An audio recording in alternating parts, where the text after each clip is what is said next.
یہ مقام کیسے ملا؟ کبھی سوچا کریں،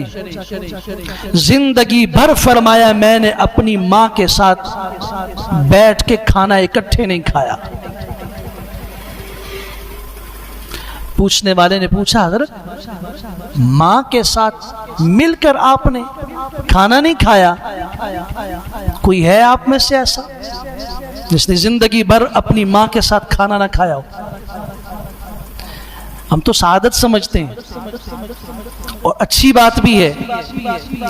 مگر حضرت آپ نے ماں کے ساتھ کھانا نہیں کھایا، اس میں بڑی کون سی بات ہے؟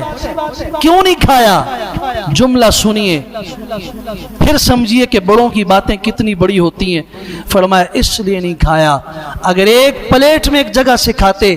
ہو سکتا ہے کسی لقمے کو اور گوشت کے یا کسی ٹکڑے کو میری ماں چاہ رہی ہو، ان کی نظر اس پر ہو، وہ اسے پسند کر رہی ہوں اور میرا ہاتھ اس تک پہلے پہنچ جائے، میں اس کو بھی اپنی ماں کی بے ادبی سمجھتا ہوں، اس لیے میں نے زندگی بھر ماں کے ساتھ بیٹھ کے نہیں کھایا کہ ان کی چاہت کے خلاف بھی نہ ہو جائے۔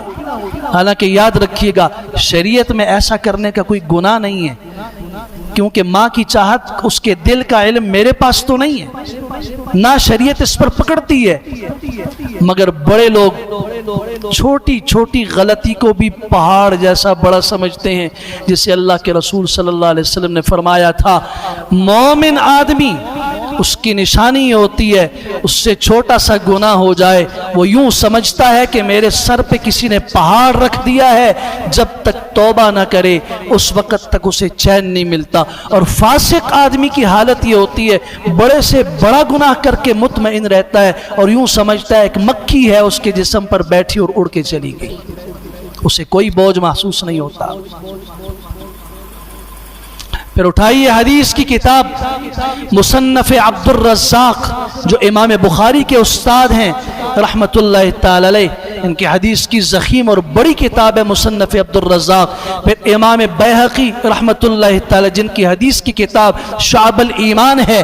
دونوں کو پڑھیے۔ حضرت ابو موسیٰ اشعری، ابو عامر رضی اللہ تعالیٰ عنہما، یہ دونوں فرماتے ہیں ہم رسول اللہ کی خدمت میں آئے، اسلام لائے، ابھی اسلام قبول کیا، حضور کے ہاتھ پہ بیعت کی، آپ علیہ السلام نے سوال کیا تمہارے پاس وہ ایک خاتون تھی، ایک عورت تھی، اس کا کیا بنا جسے لوگ فلاں فلاں کر کے یاد کرتے تھے؟ بعض دفعہ دنیا میں بہت سارے ایسے لوگ ہوتے ہیں